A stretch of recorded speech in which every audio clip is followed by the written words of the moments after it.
ملک سے باہر جانا ہے، سیاحت کرنی ہے، تو ویڈیو میں اس کام کے لیے آپ کو 3 بہت ہی ضروری ٹپس بتاؤں گا۔ اس ویڈیو میں آپ کو 4000 سال پرانا دہی کھلاؤں گا، 4 کلو کی روٹی کھلاؤں گا، ایسے ملک کے بارے میں بتاؤں گا جہاں بجلی، پانی، گیس، رہائش سب مفت ملتا تھا۔ یہاں کرسی پر بیٹھے بیٹھے ہی آپ کو جہان حیرت کی سیر کراؤں گا، ایران، ترکی اور بلغاریہ گھماؤں گا۔ میں ہوں عمیر محمود اور آپ دیکھ رہے ہیں نوک جھوک۔ اچھا جی، اگر آپ باہرلے ملک کی سیاحت پر جا رہے ہیں نا، تو آپ نے 3 بہت ہی ضروری چیزوں کا خیال رکھنا ہے۔ نمبر 1، بیرون ملک جس پاکستانی کو آپ جانتے نہیں ہیں اس کی ہر بات نہیں ماننی۔ نمبر 2، سیر کرنے جانا ہے تو اپنے ساتھ سامان تھوڑا لے کر جانا ہے، اس سے آپ کو رج کے گھومنے میں بہت آسانی ملے گی۔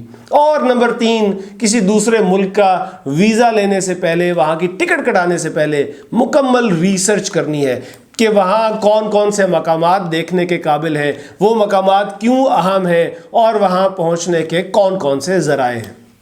یہ ساری باتیں مجھے پتہ نہیں لگنی تھیں اگر میں نے یہ کتاب نہ پڑھی ہوتی۔ اس کتاب کا نام ہے میں ہوں جہاں گرد۔ اسے فروخ سہیل گوئندی صاحب نے لکھا ہے اور جمہوری پبلیکیشنز نے چھاپا ہے۔ اس میں فروخ سہیل گوئندی نے زمینی راستے سے ایران، ترکی اور بلغاریہ جانے کا احوال لکھا ہے، اور یہ سفر انہوں نے 1983 میں کیا تھا، یعنی آج سے تقریباً 40 سال پہلے، یعنی اس زمانے میں کیا تھا جب گوگل ہوتا تھا، نہ ہی ویکیپیڈیا ہوتا تھا۔ اور ان دونوں چیزوں کے نہ ہونے کی وجہ سے فروخ صاحب نے 3 سال صرف معلومات حاصل کرنے اور تاریخ پڑھنے میں لگائے۔ صرف اس سفر کے لیے خرچہ جمع کرنے میں انہیں کتنے ہی سال لگے۔ اس کتاب کو پڑھتے ہوئے میں جنرل ضیاء الحق کے اس دور میں جیا جب سوشلسٹ یا کمیونسٹ نظریات رکھنے والے اندر ہو جاتے تھے اور ریاست کی کٹ کھاتے تھے۔ جب اشتراکی ممالک یا سوشلسٹ ممالک کا ویزا لینے کوئی بندہ سفارت خانے جاتا تھا تو خفیہ والے اس کے بھی پیچھے لگ جاتے تھے۔ ویسے تو خفیہ والے اب بھی پیچھے لگتے ہوں گے، اللہ بچائے، لیکن اس کی وجہ اشتراکیت نہیں ہوتی۔ تو فروخ سہیل گوئندی صاحب جب بلغاریہ کا ویزا لینے گئے اسلام آباد میں بلغاریہ کے سفارت خانے، تو خفیہ والے ان کے پیچھے لگ گئے۔ وہ سفارت خانے سے نکل کر کھوکھے پر بیٹھ کر چائے پی رہے تھے تو پہنچ گئے جناب 3 بندے ان کے پاس۔ تو اب فروخ صاحب نے دھار لیا ایک دکاندار کا روپ۔ انہوں نے کہا کہ جی میرے ابا جی کی تو کریانے کی دکان ہے لاہور میں، دکان اچھی نہیں چل رہی، میں نے جرمنی سلپ ہو جانا ہے، یعنی غیر قانونی طور پر جرمنی منتقل ہونا ہے، تو بس اسی چکر میں میں نے بلغاریہ کا ویزا لیا ہے کہ میں وہاں سے سلپ ہونے کا کوئی طریقہ نکالوں گا۔ یہ سن کر خفیہ والوں نے انہیں چھوڑ دیا۔ پھر جب وہ بلوچستان کے راستے ایران گئے تو وہاں فروخ سہیل صاحب کو ایک خاتون ملی۔ ان خاتون کو جب یہ پتہ چلا کہ فروخ صاحب پاکستان سے آئے ہیں تو کہنے لگی کہ تم لوگوں نے ذوالفقار بھٹو جیسے لیڈر کو کیوں مارا؟ جس روز ضیاء الحق نے ذوالفقار بھٹو کو قتل کیا اس روز ہمارے گھر میں تو کھانا نہیں پکا تھا۔ ایران میں فروخ سہیل گوئندی کی انقلاب مخالف خواتین سے بھی ملاقات ہوئی۔ ان خواتین نے 1983 میں جو بات کی وہ آج کا سچ ہے۔ ان خواتین کا کہنا تھا کہ انقلاب کی شکل میں بنیاد پرستی کا پودا لگایا گیا ہے جس کے اثرات ہر طرف پھیلیں گے۔ کتاب میں درج ایک اور واقعہ اور اس کا بیان بہت پرلطف ہے۔ جب انقلاب ایران آیا تو انقلاب مخالف کئی ایرانی دوسرے ملکوں کو چلے گئے، ان میں سے کچھ نے پاکستان آ کر بھی قیام کیا۔ تو ایک ایرانی جوڑے نے سرور روڈ لاہور کینٹ میں ایرانی کبابوں کی ایک دکان کھولی اور دکان کے باہر کھجور کا ایک درخت لگایا۔ اس جگہ پھر آج کا مشہور و معروف ذاکر تکہ کھولا۔ انہوں نے کیا کیا، انہوں نے کھجور کا درخت تو کاٹ دیا اور اپنے بورڈ پر کھجور کا درخت پینٹ کرا دیا۔ کتاب پڑھ کر بہت ہی کام کی بات جو پتہ چلی وہ یہ تھی کہ دوران سفر کوئی اپنا سامان آپ کے حوالے کرنے کی کوشش کرے تو بالکل بھی نہ لیں۔ جب فروخ صاحب ایران سے ترکی کی طرف سفر کر رہے تھے تو ان کی ملاقات ایک صاحب سے ہوئی جن سے دوران سفر شناسائی ہو چکی تھی۔ ان صاحب نے کہا کہ جی فروخ صاحب آپ کے پاس تو یہ چھوٹا سا بیگ ہے، آپ ہمارے یہ 2-4 تکیے اپنے ساتھ رکھ لیں۔ ان تکیوں میں روئی نہیں تھی، وہ ایرانی کرنسی سے بھرے ہوئے تھے اور اتنی کرنسی ملک سے باہر لے جانا خلاف قانون تھا۔ اور یہ وہ موقع ہوتا ہے جب بندہ مروت میں آ کر انکار نہیں کر سکتا، وہ چیز رکھ لیتا ہے اور جا کر پکڑا جاتا ہے تو پھر اس کا خمیازہ بھگتتا ہے۔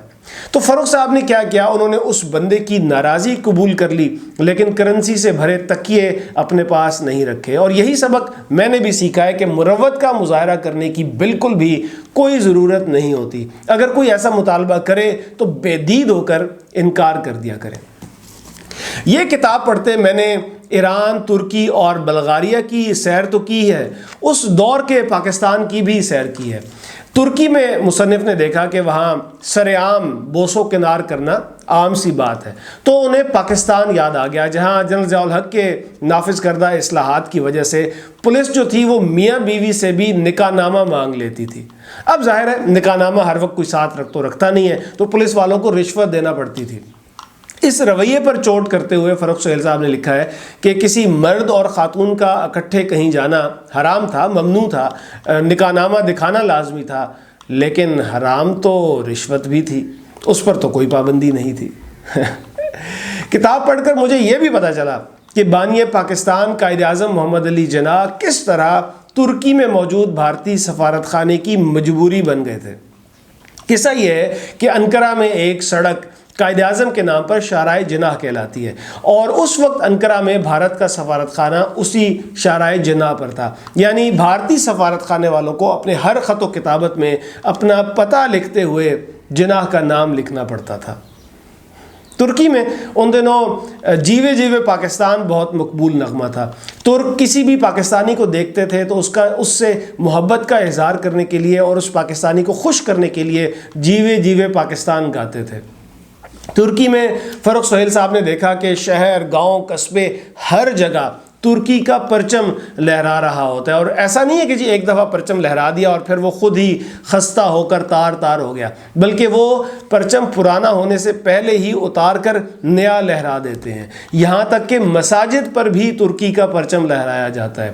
اور یہ درج کرتے ہوئے انہوں نے بہت ہی ایک عمدہ بات لکھا کہ جی ہم نے پاکستان میں تو کبھی کسی مسجد پر پرچم لہراتے نہیں دیکھا، لیکن دلی کے لال قلعے پر پاکستانی پرچم لہرانے کے خواب اکثر دیکھتے رہتے ہیں۔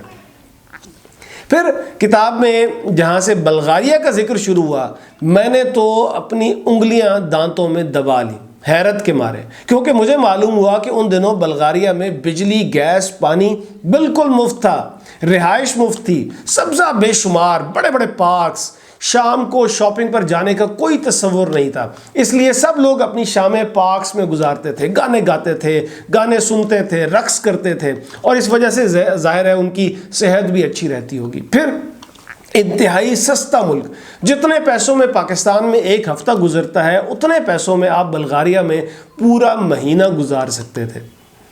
کتاب میں درج ایک اور واقعہ وہ ناقابل یقین بھی ہے اور دلچسپ بھی۔ وہ واقعہ ہے کہ جب فاروق صاحب نے بلغاریہ میں 4000 سال پرانا دہی کھایا۔ 4000 سال پرانا دہی۔ معاملہ یوں ہے کہ فاروق صاحب کے مطابق کہ جی خطے میں 4000 سال پہلے جو دہی بنایا گیا تھا اسی کی جاگ سے آج تک دہی بن رہا ہے۔ بلغاریہ میں ایک جگہ کھانا کھانے کا احوال لکھا کہ میز پر تندور کی پکی روٹی آئی جس کا وزن 4 کلو سے کم نہ تھا۔ 4 کلو کی روٹی۔ میں تصور کرتا ہوں اور لطف لیتا ہوں کہ لوگ اتنی وزنی روٹی کیسے کھاتے ہوں گے، اور یہی روٹی اگر اپنے لاہور کے گوال منڈی میں آ جائے تو پھر کیا ہو۔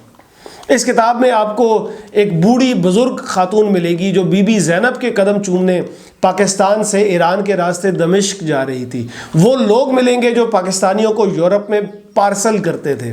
اس کتاب میں آپ کو لاہور کا استاد سعید ملے گا جو بے وطنہ ہو چکا تھا اور پاکستان میں موجود اپنی بہن کو یاد کرتا تھا۔ اور وہ داستان بھی بہت خوب ہے جب فاروق سہیل گوئندی استنبول کے اس بازار گئے اور پھر وہاں سے کیوں فرار ہوئے اور کیسے فرار ہوئے، یہ بھی پڑھنے سے تعلق رکھتا ہے۔ میں یہ کتاب پڑھتے ہوئے سیر بھی کرتا رہا، مسکراتا بھی رہا اور حیران بھی ہوتا رہا، اور حیران میں فاروق سہیل گوئندی کی یادداشت پر بھی ہوں اور ان کے ڈائری لکھنے پر بھی، کیونکہ یہ سفر انہوں نے 1983 میں کیا تھا اور تقریباً 36 سال بعد انہوں نے یہ کتاب لکھنا شروع کی۔ یہ تمام کتاب انہوں نے اپنی ڈائری اور یادداشت کی مدد سے لکھی ہے۔ فاروق سہیل صاحب کو یہ تک یاد ہے کہ وہ کون سے ریسٹوران میں گئے تھے اور اس وقت وہاں کون سا گانا بج رہا تھا۔ یہ کتاب پڑھتے ہوئے میرا تعارف ہپیوں سے بھی ہوا۔